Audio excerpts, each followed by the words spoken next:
अस्सलाम वालेकुम।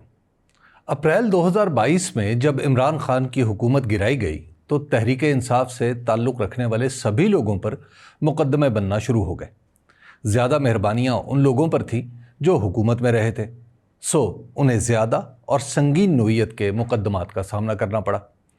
वक्त के साथ साथ मुकदमात की तादाद बढ़ती चली गई। उन दिनों इमरान खान हुकूमत में शामिल एक साहब से मैंने उनके मुकदमे के बारे में पूछा तो बड़े दुख से बोले कि हुकूमत में थे तो इमरान खान ने एक टके की बेईमानी नहीं करने दी। अब रगड़ा लग रहा है, वकीलों की फ़ीस, कचहरी के खर्चे, कभी एक मुकदमे में एक शहर हाज़िरी और कभी दूसरे मुकदमे में दूसरे शहर पेशी। इतने अखराजात हो चुके हैं कि खुशहाली तंग दामनी में बदल गई है। माली मामला दगरगू है और असासे बेचने की नौबत आ गई है। ऐसा लगता है कि इमरान खान और हमने करप्शन न करने की सज़ा भुगती है। इस गुफ्तगू के बाद वो साहिब गिरफ्तार हुए, ज़मानत हुई, फिर पकड़े गए और आज तक गिरफ्तार बला हैं। सियासत में माली तबाही की ये दास्तान अकेली नहीं।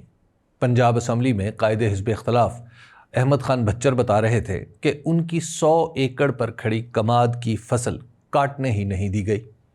साबिक सूबाई वज़ीर मियाँ असलम इकबाल का कारोबार अमलन तबाह हो चुका है। लाहौर के करीब मुरीदके में आमिर अहमद तहरीक इंसाफ के सरगर्म कारकुन हैं। इस सरगर्मी की पादाश में उन पर एक हैरान कुन मुकदमा हुआ और वो ये कि उन्होंने अपनी ही ज़मीन पर बने अपने ही मछली फार्म से कई मन मछली चोरी करके लाहौर में फ़रोख्त की है। गुजरांवाला के डॉक्टर सुहेल ज़फ़र चीमा पर मुकदमा है कि उन्होंने अपने वालिद ज़फ़रुल्लाह चीमा को उन्हीं के घर में पनाह दी। पुलिस की चश्मदीदा कहानी यह है कि डॉक्टर सुहेल ने अपने 85 बरस के वालिद से कहा, ज़फ़र दौड़ जा, और वो न जाने कैसे पुलिस वालों को चकमा देकर निकल गए। शाह महमूद कुरैशी, मियाँ महमूदुर रशीद, सेनेटर एजाज चौधरी, उमर सरफराज चीमा, डॉक्टर यास्मीन राशिद जैसे लोग कैद तो काट ही रहे हैं, माली हवालों से भी मुश्किलात का सामना कर रहे हैं, मगर इमरान खान के साथ जमकर खड़े हैं। इमरान खान ने तहरीक इंसाफ दो बुनियादों पर उठाई थी, एक बदउनवानी का खात्मा और दूसरा इंसाफ की फराहमी। 2018 में जब उन्हें हुकूमत मिली तो साथ ही ये इत्तलात आना शुरू हो गई कि बदउनवानी के ऐसे ऐसे दरवाजे खुल गए हैं जो किसी ने सोचे भी नहीं थे। ये कहानी इतनी बड़ी कि इसकी लपेट में इमरान खान की बेगम भी आ गई। ये तासुर इतना पुख्ता हो गया कि लोगों ने इसकी तस्दीक करना भी छोड़ दी। अप्रैल 2022 में उनकी हुकूमत गई तो फरा गोगी नामी एक खातून का किस्सा खुल गया। ये किस्सा इतना चला कि इमरान खान भी फरा बीबी का दिफा करने की कोशिश करने लगे। उन्हीं दिनों की बात है कि वो लाहौर आए तो मैं उनसे मिलने चला गया। गुफ्तगू में उनकी बेगम और फरा बीबी का जिक्र आ गया। कहने लगे, हुकूमत चाहती है कि वो फरा के रास्ते मेरी बेगम के ख़िलाफ़ मुकदमे बनाए। मैंने कहा, मुकदमे तो बहरहाल बनेंगे। उसके बाद धड़ाधड़ मुकदमे बने। तवक्को ये थी कि अब करप्शन के मुकदमात की भरमार होगी। पता चलेगा कि इमरान खान और उनके साथियों ने किस तरह माल कमाया है। बदउनवानी के मुकदमे बने तो वो तोशा खाना से आगे न बढ़ पाए। अलकादिर ट्रस्ट का जो मुकदमा बनाया गया उसमें भी कोई रुपया इमरान खान या उनकी अहलिया के खाते में नहीं गया। 3 साल से ज़्यादा हो गए तहरीक इंसाफ को हुकूमत से निकले हुए। बदउनवानी का कोई काबिल ज़िक्र मुकदमा अब तक इसके खाते में नहीं डाला जा सका। पाकिस्तान का अदालती निज़ाम ऐसा है कि जिसमें कानून और इंसाफ का आलम तो सबको पता है, लेकिन यह तय है कि अदालती निज़ाम साइल या मसूल दोनों की जेब पर भारी पड़ता है। वकील से लेकर अदालत जाने तक सभी कुछ वक्त और पैसे का तकाजा करते हैं। मैंने एक रोज़ अयाज़ अमीर साहब से पूछा कि आप फॉर्म 45 के मुताबिक इलेक्शन जीत गए थे, अब इलेक्शन ट्रिब्यूनल में क्यों नहीं जाते?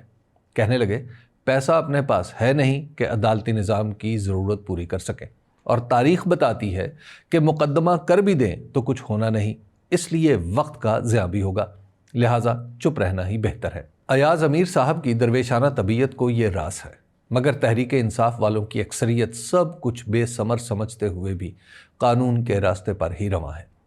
करप्शन इनमें से शायद ही किसी ने की हो, मगर हुकूमत में रहने का खुमियाजा सभी भुगत रहे हैं। एक साहब ने तो मुझे जल कर कहा कि जेब में करप्शन का पैसा होता तो शायद कम तकलीफ होती। हम तो सभी कुछ लुटाए बैठे हैं। अगर हुकूमत मिल गई तो भी इमरान खान नुकसान पूरा नहीं करने देंगे। सियासतदानों का तर्ज ज़िंदगी صحافی کی نظر سے زیادہ دیر اوجھل نہیں رہتا۔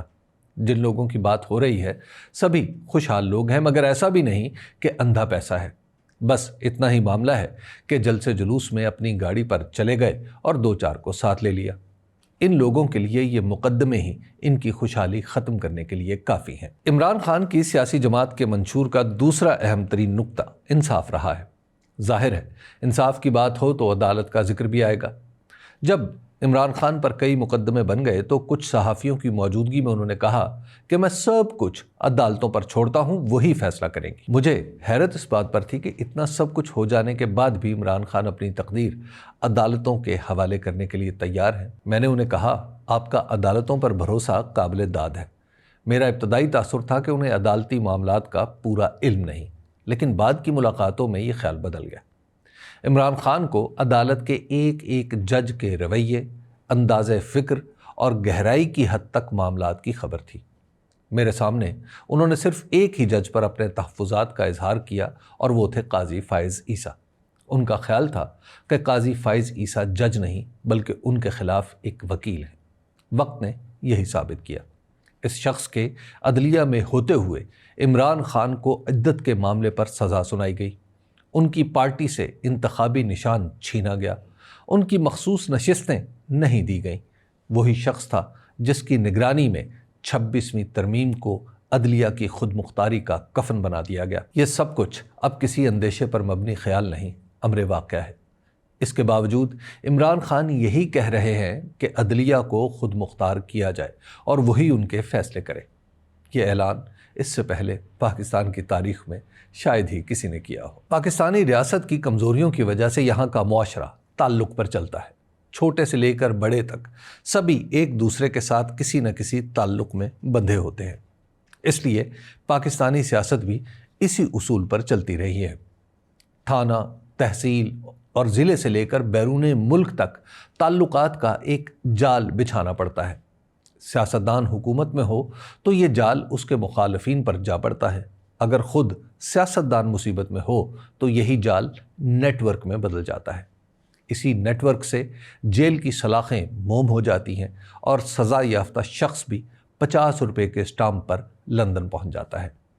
تعلقات کا یہ کارخانہ پیسے اور مفادات کے زور پر چلتا ہے۔ عمران خان نے اپنے دور حکومت میں اس نیٹ ورک پر کوئی سرمایہ کاری نہیں کی۔ ملک سے باہر والوں کو ایبسولوٹلی ناٹ کہہ دیا اور اندر والوں کو ناجائز پیسہ کمانے نہیں دیا کہ وہ اس طرح کا کوئی سلسلہ کر سکیں۔ جہانگیر خان ترین اور علیم خان جیسے لوگ اپنی بے پناہ دولت کے باوجود پارٹی میں جگہ نہ پا سکے۔ انہوں نے اپنی سیاست کا محور عوام کو ہی بنائے رکھا۔ سیاست کا یہ انداز پاکستانی روایت سے بالکل جدا تھا۔ اس کا نقصان یہ ہوا کہ عمران خان طویل قید کاٹ رہے ہیں۔ فائدہ یہ ہوا کہ پاکستان سمیت دنیا بھر میں پھیلے ہوئے پاکستانی ان کے لیے متحرک ہو گئے ہیں۔ اب پاکستانیوں کی عظیم اکثریت پاکستان میں جمہوری نظام کو بغیر کسی آلودگی کے چلتا دیکھنا چاہتی ہے۔ عدلیہ کی خود مختاری ان کے خیالات کا حصہ بن چکی ہے اور عمران خان کی رہائی کے لیے چلائی جانے والی تحریک بھی خواص کے قابو میں نہیں رہی بلکہ خالصتاً عوامی سرمائے اور حمایت سے چل رہی ہے۔ لوگ امریکہ سے اپنے خرچ پر پاکستان آتے ہیں اور عمران خان کی رہائی کے لیے اپنا سا کردار ادا کرنے کی کوشش کرتے ہیں۔ عام آدمی کے لیے سیاست اتنی دلکش ہو جائے کہ وہ اس کے لیے مالی قربانی دینے کے لیے تیار ہو، معمولی بات نہیں۔ اس پیمانے پر دیکھیں تو یہ کام پہلی بار عمران خان نے ہی پاکستان میں کیا ہے۔ وہ قید میں ہیں اور ان کی پارٹی چل رہی ہے، اور جو حکومت میں ہیں ان کی پارٹی قومی خزانے کے زور پر حاصل سرکاری دبدبے سے بھی نہیں چل پا رہی۔ عمران خان اگر جیل سے باہر ہوتے تو کہتے تبدیلی آ نہیں رہی، آ گئی ہے۔ شکریہ۔